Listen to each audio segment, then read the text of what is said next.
Claro, pues respecto a la ley de arrendamientos urbanos vivimos un problema principal que es la temporalidad. Los contratos de alquiler duran un mínimo de 3 años, o sea, la temporalidad es de 3 años. A los 3 años la propiedad de manera unilateral puede decidir expulsarte de la vivienda en la que has estado viviendo o subirte el precio de manera desmesurada, de tal manera que tú no te puedas permitir ese precio. Y la parte del inquilinato no tiene voz en esa negociación. Con que la propiedad de manera unilateral quiera expulsarte, puede expulsarte. Entonces, claro, eso aboca a una gran precariedad y a una gran incertidumbre si cada 3 años no sabes si vas a poder permanecer en esa vivienda o no. Con lo cual el alquiler no es una opción real ni digna ahora mismo en el mercado de la vivienda español. La LAU anterior, en vez de 3 años, lo que decía era que la duración mínima tenía que ser de 5, que es lo que el PSOE y Unidos Podemos en la reforma de los presupuestos que quieren aprobar o que están presentando en el Parlamento actualmente, es lo que quieren, volver a ese modelo. Nosotras creemos que eso no es suficiente teniendo en cuenta que los precios a día de hoy están muy hinchados. De nada nos sirve que los contratos nos duren 5 años si los precios van a seguir siendo los que son. Entonces, lo principal a día de hoy, que sería reducir el precio de los alquileres. No, a los 3 años es totalmente legal que la propiedad te aumente el precio de la vivienda lo que estime oportuno. Legalmente, hasta donde yo sé, la ley de alquileres lo que nos viene a decir es que la fianza en un alquiler de un inmueble urbano puede ser de un mes. Es verdad que se pueden pedir garantías adicionales, pero lo que es la fianza como tal puede ser un mes. Claro, esto contrasta bastante, ¿no?, con lo que uno lee luego en los anuncios o lo que la rumorología y los casos que uno conoce, ¿no? Dicen de, hoy me han pedido 3 meses de fianza. Bueno, efectivamente, eso se ha producido conforme a la ley, puede ser uno. Luego al otro lo podemos llamar garantía adicional, ¿no? Pero la fianza podría ser uno nada más. A ver, yo creo que pedir más de un mes de fianza o 2, vamos a manejar el 2, ¿no?, también como cifra posible, empieza a ser excesivo porque objetivamente, si estamos hablando de una renta que puede suponer a lo mejor el 30% del sueldo del inquilino, claro, si le empezamos a pedir meses de fianza, este inquilino a lo mejor no tiene ni siquiera capacidad de decir, bueno, yo me puedo plantear el alquiler. No, porque no tengo ese capital inicial para dar.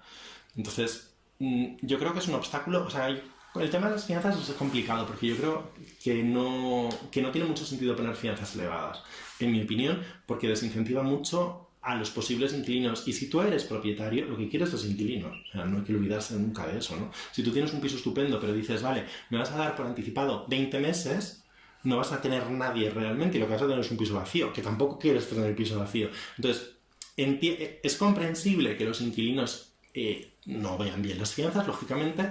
Es comprensible que los propietarios quieran tener muchos meses de fianza, pero lo cierto es que es necesario un equilibrio, porque si las fianzas son muy altas, nadie puede acceder al alquiler y nadie está contento. O sea, son, como quien dice, un problema adicional al precio de los alquileres. Son una restricción adicional, ¿no? Y ya digo, a mí, como experiencia, digamos, personal, a mí me parece que yo creo que el punto de equilibrio es un mes, una cosa razonable, ¿no? Que al propietario le garantice una cantidad mínima para cubrir posibles desperfectos, que bien, no pueden ser muchos, lógicamente, pero bueno, una garantía esto. Pues a ver, normalmente eso va a depender, o debería depender, de lo que está escriturado, vamos, lo que figura en el contrato del alquiler. Normalmente la cláusula, digamos, clásica que figura en los alquileres suele referirse al índice de precios al consumo, al IPC. Hay muchos tipos de IPC, entonces pues hay alquileres que se renuevan en función del IPC general, que es, digamos, el que sale en la prensa, el que todo el mundo conoce, ¿no? El IPC que salen los telediarios, que siempre nos dicen, pues ha subido un 0,2 o ha bajado un 0,1 y se debe al petróleo, ¿no? Eso, digamos, es el que todos conocemos. Pero luego hay algunos contratos que están referidos más al propio índice de precios al consumo del alquiler de vivienda. El Instituto Nacional de Estadística calcula varios IPCs y uno está directamente vinculado a los alquileres. Algunos contratos lo tienen vinculado a eso.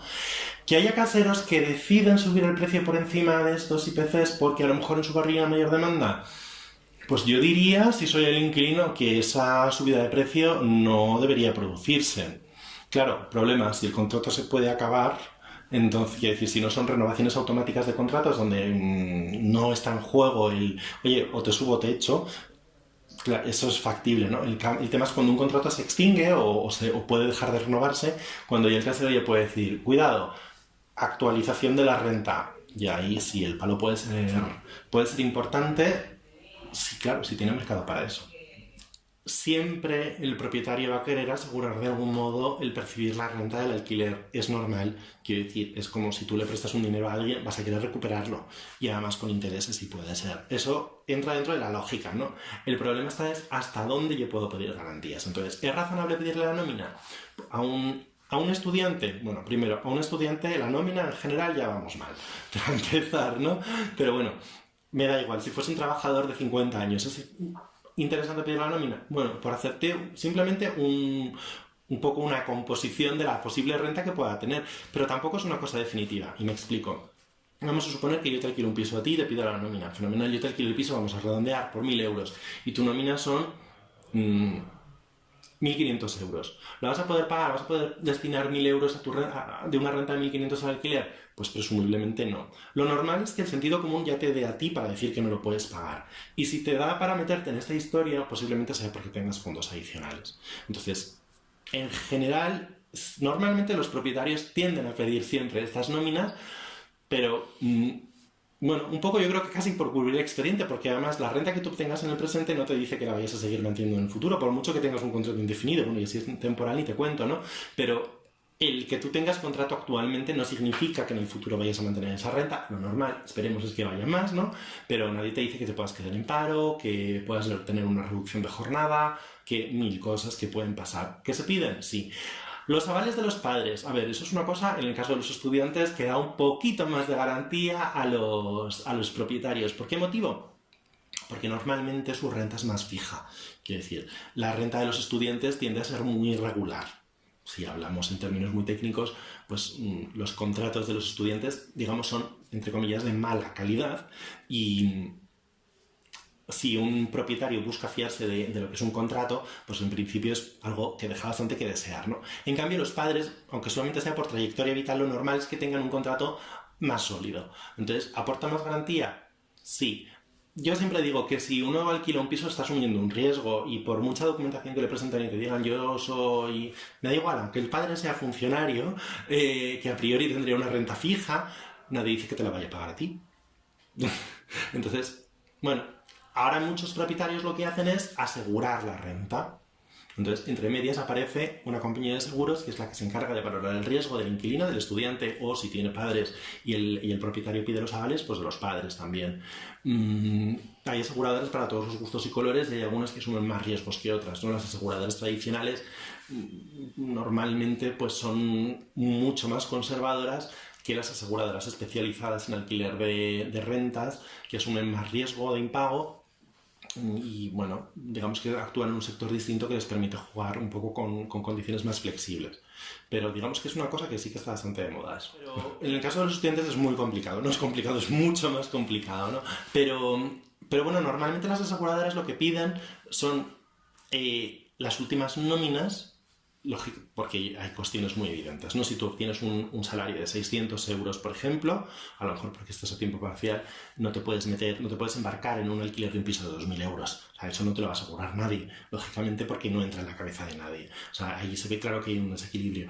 Pero a lo mejor lo que sí que te dicen es, bueno, pues a lo mejor tú con tu renta de 600 euros, a lo mejor no tú sola, a lo mejor tú con unos amigos compartís piso, cuidado, y entonces ya el riesgo se empieza a diluir, por ejemplo.